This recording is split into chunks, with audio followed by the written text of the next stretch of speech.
Muy buenas tardes. Vamos a hablar acerca del cuadro clínico del COVID-19. A grandes rasgos podemos mencionar que el COVID-19 cursa en 3 etapas, siendo la primera de ellas la llamada replicación viral. ¿Qué caracteriza a esta etapa? Justamente que las partículas virales van a colonizar las vías respiratorias altas, en particular lo que sería la orofaringe.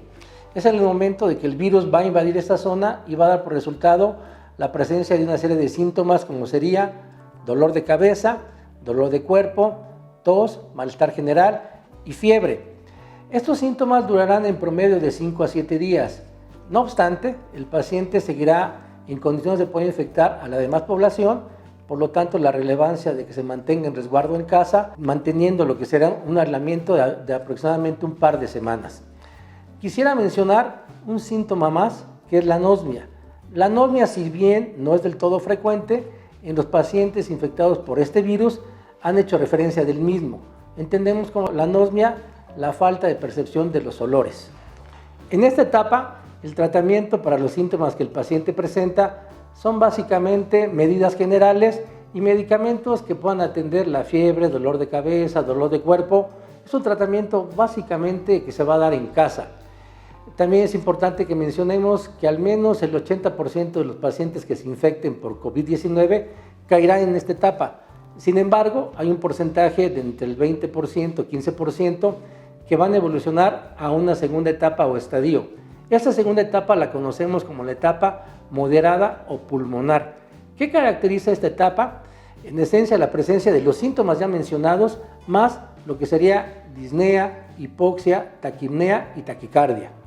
La disnea la vamos a definir cuando el paciente nos refiere dificultad respiratoria o la sensación de ahogamiento. La hipoxia es un estado de disminución de oxígeno en la sangre, resultado de la falta de oxigenación en las células y tejidos del cuerpo. Cuando esto ocurre, la frecuencia respiratoria aumenta a más de 22 respiraciones por minuto, llamando así la taquipnea.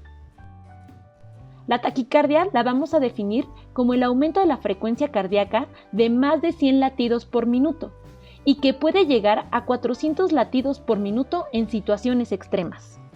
Una vez realizada la definición de los síntomas que mencionamos anteriormente, habrá que precisar que todo paciente que presente disnea más los síntomas de la primera etapa tendrá que ser hospitalizado con la finalidad de que éste sea sometido a una vigilancia y determinar quiénes de ellos van a meditar un aporte mecánico ventilatorio.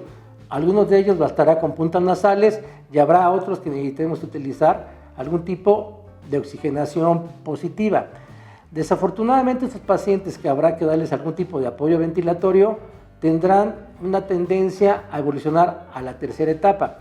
Y antes de pasar a esta tercera etapa, me gustaría mencionar que alrededor del 15% de los pacientes infectados por COVID-19 caerán en esta segunda etapa. Aproximadamente el 5% de los pacientes alcanzará la tercera etapa, la cual nombraremos como etapa crítica o etapa severa. En esta etapa se caracteriza la presencia de síndromes respiratorios como sería el SARS y el de estrés respiratorio. En ambos casos son entidades patológicas sumamente graves y que desafortunadamente llevan al paciente a un pronóstico reservado. También es importante mencionar que en esta etapa vamos a encontrar radiológicamente el hallazgo de la imagen vidrio despulido, que no es otra cosa que los infiltrados pulmonares que se están llevando a cabo en ambos pulmones y que pueden estar afectando la parte periférica o incluso la central de este pulmón. Todo esto dará por resultado una gran cantidad de marcadores inflamatorios que se encontrarán sumamente elevados a lo que se les conoce como cascada o tormenta de citoquinas. Antes de terminar, me gustaría precisar acerca de los rumores, versiones que se escuchan referentes a que el paciente con determinado tipo de medicamentos antihipertensivos son propensos a desarrollar estados más críticos y severos en el COVID-19. Si bien es cierto que hay una serie de estudios que favorecen estas versiones, habrá que mencionar que aún faltan más estudios que den validez para tomar conductas terapéuticas al respecto. Nosotros sabemos que a nivel pulmonar existen dos grandes receptores, los llamados AT1 y los AT2. Es sabido que algunos medicamentos hipertensivos van a actuar sobre los receptores AT1, En este caso, los receptores AT1 y AT2 tienen efectos antagónicos, quiere decir opuestos. Si el AT1 provoca vasoconstricción, los AT2 van a provocar vasodilatación. Por lo tanto, si estos medicamentos inhiben los receptores AT1, van a permitir una mayor proliferación de los receptores AT2, y en el caso de estos virus, sabemos su predilección, su alta afinidad a colonizar los receptores AT2.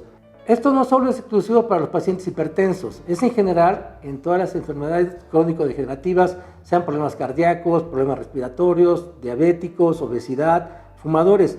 En todos ellos, la sobreexpresión de los receptores A2 van a permitir que los virus tengan un mayor nicho, un mayor número de receptores a los cuales va a colonizar, y de ahí que se dé un efecto mucho más grave en toda esta sintomatología de la cual hemos hablado.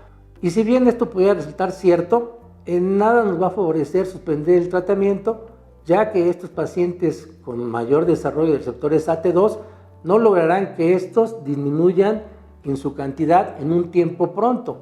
En caso de que esta disminución se llegara a dar, sería a lo largo de un tiempo muy extenso y solo lograrían poner en riesgo su tratamiento de base para la enfermedad que padezcan. Por lo tanto, habrá que esperar mayores evidencias para normar una conducta terapéutica.